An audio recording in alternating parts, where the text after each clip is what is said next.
mag-subscribe at pindutin ang bell button para maging updated sa mga amateur competition. Hello mga kuya! So andito nga po tayo sa Barangay Madalag, EB Magalonan, Negros Occidental, at dito kasalukuyan pong nagaganap ang Negros Pride 11, which is promotion po ng Nietes Promotion.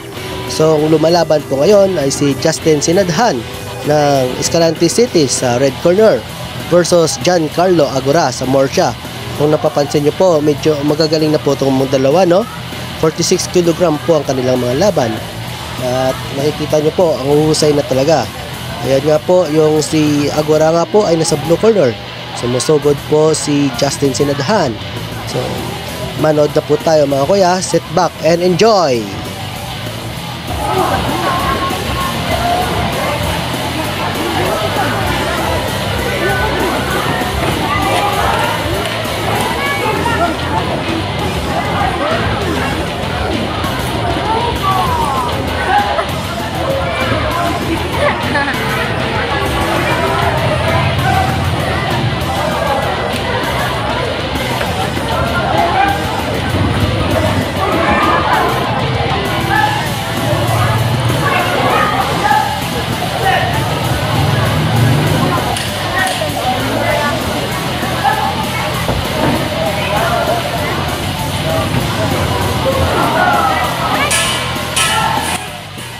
And the round 1.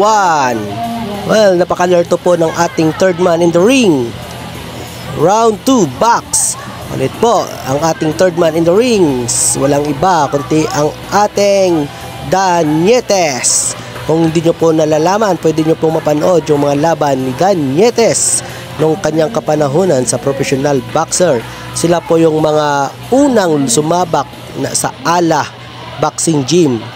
Napakahusay po nitong ating referee, ni referee Dan Nietes. Napaka-alerto po. Tingnan nyo po. So, babalik na po tayo sa laban. Mainit na po talaga ang labanan. Justin Sinadhan versus Giancarlo Agora. Yun, grabe. Yan, sinabi bawal po kumapit. Bawal kumapit. Okay, box. Medyo nagkakapiko na itong dalawa, no? Gusto talaga nilang manalo. Ito yung talagang may will to win. Oops, natulak, wala. Inawat ni Ref Dan. Yun, napaka-respectful nitong blow corner, no? Ni Giancarlo Agora. Yun, papahid ng gloves. Box. Ulit, laban na ulit. Jab, jab. Well, may mga basic talaga itong dalawa. Kudos din po, salutin po sa kanilang mga coaches and trainers para mabigyan sila ng basic amateur na mayroon po tayong mga dito, no? Yups! Uy! Naku! Sinuntok pa, natumba na. Well, pinagbabawal po talaga yon. Bawal po talaga yun. Pag napagsak na, huwag na pong suntukin. Okay? Ulit, pero hindi po ina-advise yung gano'n, no? Yung nalaglag yung mouthpiece yun, laban na ulit tayo, bukbaka na. Grabe yung laban na to. And of round 2, round 3, final round, box. Ayan na, tansyahan na to. Well, round 1 at round 2, kung napapanood nyo po, nakikita nyo naman kung sino yung lamang. Kaya kailangan talagang humataw nitong oops, break, stop, kinig sa referee, may box. Yan. Mahusay, ang gagaling, ano, yung mga feature yung mga boxer na to pag magsipag sa training, no?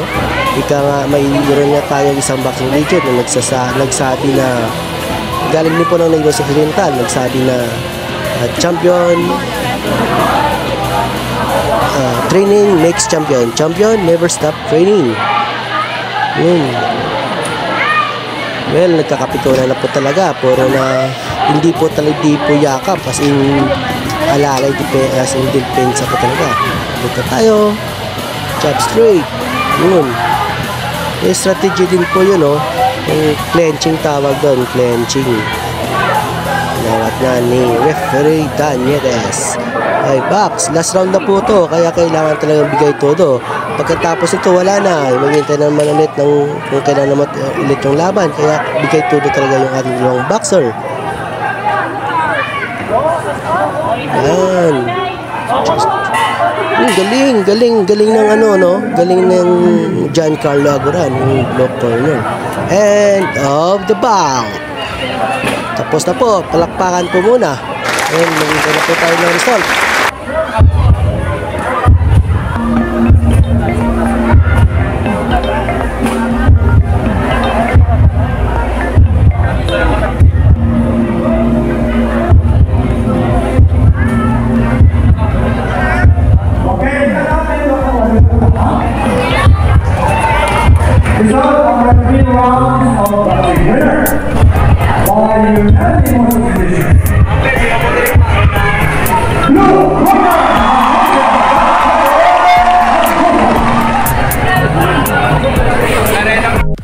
Huwag kalimutang mag-subscribe at pindutin ang bell button para maging updated sa mga amateur competition dito sa Negros Occidental.